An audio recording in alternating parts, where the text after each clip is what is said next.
നമസ്കാരം, എല്ലാവർക്കും സമയം മലയാളത്തിലേക്ക് സ്വാഗതം. ഞാൻ അജന്യ. ചോക്ലേറ്റും പ്രണയവും തമ്മിൽ നല്ല ഒരു ബന്ധമുണ്ടല്ലേ? അതുകൊണ്ടാണല്ലോ വാലന്റൈൻസ് വീക്കിലെ മൂന്നാമത്തെ ദിവസമായ ഇന്ന് ചോക്ലേറ്റ് ഡേ ആയിട്ട് നമ്മൾ സെലിബ്രേറ്റ് ചെയ്യുന്നത്.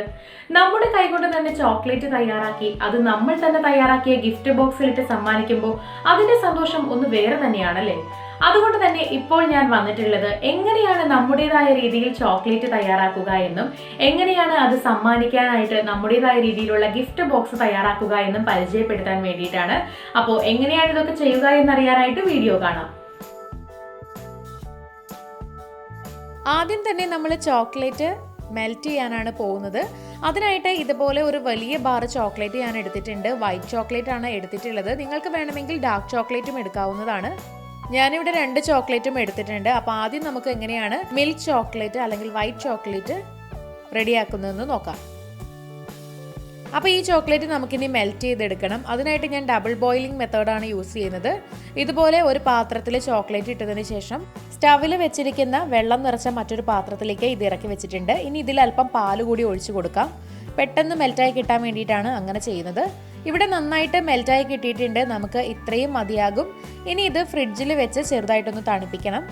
അപ്പോൾ 20 മിനിറ്റ് ഫ്രിഡ്ജിൽ വെച്ചത് ഈ ഒരു പരുവത്തിനാക്കി എടുത്തിട്ടുണ്ട്. ഇത് നമുക്ക് ഇതുപോലെ റോൾ ചെയ്തെടുക്കാം. ഇതുപോലെ ഇഷ്ടമുള്ള ആകൃതിയിൽ നമുക്കിത് ആക്കി എടുക്കാവുന്നതാണ്. ഇനി നമുക്ക് ഒരു കല്ലിലിട്ട് ഇതൊന്ന് പരത്തിയെടുക്കാം. അതിനുശേഷം ഇതിലൊരു ഹാർട്ട് ഷേപ്പ് വെച്ച് ഇതുപോലെ കട്ട് ചെയ്തെടുക്കാം. ഇതുപോലെ കുറച്ചധികം തയ്യാറാക്കിയിട്ടുണ്ട്. ഇനി ഇതൊരു പാത്രത്തിലേക്ക് മാറ്റാം. അപ്പോൾ ഹാർട്ട് ഷേപ്പ് പോലെ തന്നെ ഇവിടെ കുറച്ചധികം ബോൾസ് നമ്മൾ തയ്യാറാക്കിയിട്ടുണ്ട്. ഇതിന് മുകളിലായിട്ട് നമുക്ക് ഡാർക്ക് ചോക്ലേറ്റ് വെച്ച് ഇതുപോലെ ഡെക്കറേറ്റ് ചെയ്ത് കൊടുക്കാം. വൈറ്റ് ചോക്ലേറ്റ് മെൽറ്റ് ചെയ്ത പോലെ തന്നെ ഡാർക്ക് ചോക്ലേറ്റ് മെൽറ്റ് ചെയ്യുകയോ അല്ലെന്നുണ്ടെങ്കിൽ വൈറ്റ് ചോക്ലേറ്റ് മെൽറ്റ് ചെയ്തതിന് ശേഷം അതിൽ കോക്കോ പൗഡർ ചേർത്ത് കൊടുക്കുകയോ ചെയ്താൽ മതിയാകും. അപ്പോൾ എല്ലാത്തിലും ഞാനിതുപോലെ ഡെക്കറേറ്റ് ചെയ്ത് കൊടുക്കുന്നുണ്ട്. നിങ്ങൾക്ക് ഇഷ്ടമുള്ള രീതിയിൽ ഇത് ഡെക്കറേറ്റ് ചെയ്തെടുക്കാവുന്നതാണ്. അപ്പോൾ നമ്മുടെ ചോക്ലേറ്റ് ഇവിടെ തയ്യാറായി കഴിഞ്ഞു. ഇനി ഇത് സമ്മാനിക്കാനായിട്ട് ഒരു ഗിഫ്റ്റ് ബോക്സ് വേണ്ടേ? അതെങ്ങനെയാണെന്ന് നോക്കാം. അതിനായിട്ട് നമുക്ക് വേണ്ടത് chart paper, cardboard, gift paper, പശ, സ്കെയിൽ, ഡെക്കറേറ്റ് ചെയ്യാനുള്ള സാധനങ്ങൾ എന്നിവയാണ്. ഇത് തയ്യാറാക്കാനായിട്ട് ഒരു കാർഡ്ബോർഡ് എടുത്ത് അതിൽ കുറച്ച് വലുതായിട്ട് ഹാർട്ട് ഷേപ്പ് വരച്ചെടുക്കാം. എന്നിട്ട് അത് വെട്ടിയെടുക്കണം.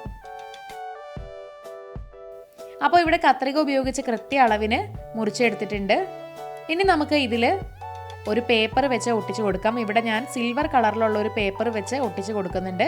അപ്പോൾ കൃത്യമായ അളവിന് മുറിച്ചെടുത്തതിന് ശേഷം ഇതിൻ്റെ പുറകുവശത്തായിട്ട് പശ തേച്ചാണ് ഇത് ഒട്ടിച്ചു കൊടുക്കാൻ പോകുന്നത്. നിങ്ങൾക്ക് ഇഷ്ടമുള്ള കളറിലുള്ള പേപ്പറോ അല്ലെങ്കിൽ ഗിഫ്റ്റ് പേപ്പറോ വെച്ച് തന്നെ ഇത് കവർ ചെയ്തെടുക്കാവുന്നതാണ്. അപ്പോൾ ഇതിനി മാറ്റി വെക്കാം. അടുത്തതായിട്ട് ഇതുപോലെ കുറച്ച് കട്ടിയുള്ള ചാർട്ട് പേപ്പർ ഇങ്ങനെ നീളത്തിൽ കട്ട് ചെയ്തെടുക്കുക. നിങ്ങൾക്ക് ഇഷ്ടമുള്ള അളവിൽ തന്നെ കട്ട് ചെയ്തെടുക്കാം. ഇത് നമ്മളിവിടെ തയ്യാറാക്കി വെച്ചിട്ടുള്ള ഈ ഹാർട്ട് ഷേപ്പിന് ചുറ്റും വെച്ച് കൊടുക്കാനുള്ളതാണ്. ഇനി ഇതിൻ്റെ താഴെ ഭാഗത്തായിട്ട് കുറച്ച് ഉള്ളിലേട്ട് ഇതുപോലെ കട്ട് ചെയ്ത് കൊടുക്കുക. ഇത് മുഴുവൻ അങ്ങനെ ഒരു സൈഡ് കട്ട് ചെയ്ത് കൊടുക്കണം. അതിനുശേഷം ഇത് സ്കെയിൽ വെച്ച് ഇങ്ങനെ ഒന്ന് മടക്കി കൊടുക്കാം. നന്നായിട്ടൊന്ന് മടക്കിയെടുക്കുക. ഇവിടെ നമുക്ക് ഇതുപോലെ മടക്കി കിട്ടിയിട്ടുണ്ട്. ഇത് ഈ ഹാർട്ട് ഷേപ്പിന് ചുറ്റും വെച്ച് നമുക്ക് ഒട്ടിച്ചു കൊടുക്കാം.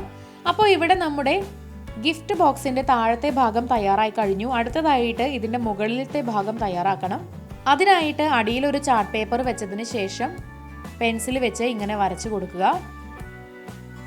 അപ്പോൾ നമുക്ക് അതിൻ്റെ കുറച്ചുകൂടെ വലിയൊരളവിൽ ഹാർട്ട് ഷേപ്പ് കിട്ടും. ഇത് നമുക്ക് കത്രിക വെച്ച് മുറിച്ചെടുക്കണം. ഇവിടെ മുറിച്ചെടുത്തിട്ടുണ്ട്. അടുത്തതായിട്ട് നമ്മൾ ആദ്യം ചെയ്തതുപോലെ തന്നെ ഇതിന് ചുറ്റും വെക്കാനായിട്ട് മറ്റൊരു ചാർട്ട് പേപ്പർ എടുത്ത് അത് ഇതുപോലെ ഒട്ടിച്ചു കൊടുക്കുന്നുണ്ട്. അപ്പോൾ നമ്മുടെ മുകളിലത്തെ ഭാഗം തയ്യാറായി കഴിഞ്ഞു. ഇതിനി നമുക്കൊരു ഗിഫ്റ്റ് പേപ്പർ വെച്ച് കവർ ചെയ്തെടുക്കാം. അപ്പോൾ ഞാനിവിടെ ഗ്രീൻ കളറുള്ള ഗിഫ്റ്റ് പേപ്പർ വെച്ച് നന്നായിട്ട് പൊതിഞ്ഞെടുക്കുന്നുണ്ട്. അപ്പോൾ സൈഡൊക്കെ ഇതുപോലെ പിടിച്ച് നന്നായിട്ട് പശ വെച്ച് ഇവിടെ ഒട്ടിച്ചെടുത്തിട്ടുണ്ട്. ഇനി നമുക്ക് ഇതിൻ്റെ സൈഡ് കുറച്ചുകൂടെ ഭംഗിയാക്കാനായിട്ട് ഒരു റെഡ് റിബൺ വെച്ച് ഇതൊന്ന് ഒട്ടിച്ചു കൊടുക്കാം. അപ്പോൾ പശ വെച്ച് ഞാൻ ഒട്ടിച്ചു കൊടുത്തിട്ടുണ്ട്. കണ്ടില്ലേ, കുറച്ചുകൂടെ ഭംഗിയായിട്ടുണ്ടല്ലേ? അപ്പോൾ നിങ്ങൾക്ക് ഇഷ്ടമുള്ള കളറിലുള്ള പേപ്പർ വെച്ച് ഇങ്ങനെ ഒട്ടിച്ചെടുക്കാവുന്നതാണ്. ഇനി ഒരു ഫോം ഷീറ്റ് എടുത്ത് അതിങ്ങനെ ഒരു ഹാർട്ട് ഷേപ്പിൽ വെട്ടിയെടുക്കുക. അതിനുശേഷം നമ്മുടെ മുകളിലത്തെ ഭാഗത്തായിട്ട് ഇതുപോലെ ഒട്ടിച്ചു കൊടുക്കാം. ഇങ്ങനെ 2 എണ്ണം ഞാൻ ഒട്ടിച്ചു കൊടുക്കുന്നുണ്ട്. ഒരു ഫോം ഷീറ്റ് എടുത്ത് 2ആയി മടക്കിയതിന് ശേഷം അത് ഹാർട്ട് ഷേപ്പിൽ വെട്ടിയെടുത്താൽ മതിയാകും. ഇവിടെ നമ്മുടെ ഗിഫ്റ്റ് ബോക്സ് തയ്യാറാണ്. ഇനി ഇതിൽ നമുക്ക് നമ്മുടെ ചോക്ലേറ്റ്സ് ഒക്കെ അറേഞ്ച് ചെയ്ത് വെക്കാം. അങ്ങനെ നമ്മൾ തന്നെ തയ്യാറാക്കിയ ചോക്ലേറ്റ് നമ്മൾ തന്നെ തയ്യാറാക്കിയ ബോക്സിൽ വെച്ചിട്ടുണ്ട്. കണ്ടില്ലേ എത്ര സിമ്പിളായിട്ടാണ് നമ്മൾ ചെയ്തതെന്ന്. അപ്പോൾ നിങ്ങൾക്ക് പ്രിയപ്പെട്ടവർക്ക് വേണ്ടിയിട്ട് ഗിഫ്റ്റ് ചെയ്യാനായിട്ട് ചോക്ലേറ്റും അതുപോലെ ചോക്ലേറ്റ് ബോക്സും ഇതുപോലെ തയ്യാറാക്കി നോക്കുക. വീഡിയോ എല്ലാവർക്കും ഇഷ്ടമായെന്ന് വിചാരിക്കുന്നു. ഇഷ്ടമായെങ്കിൽ തീർച്ചയായിട്ടും ലൈക്ക് ചെയ്യുക, ഷെയർ ചെയ്യുക, കമൻറ്റ് ചെയ്യുക. ഇതുപോലുള്ള കൂടുതൽ വീഡിയോകൾക്കായി സമയം മലയാളം സബ്സ്ക്രൈബ് ചെയ്യുക.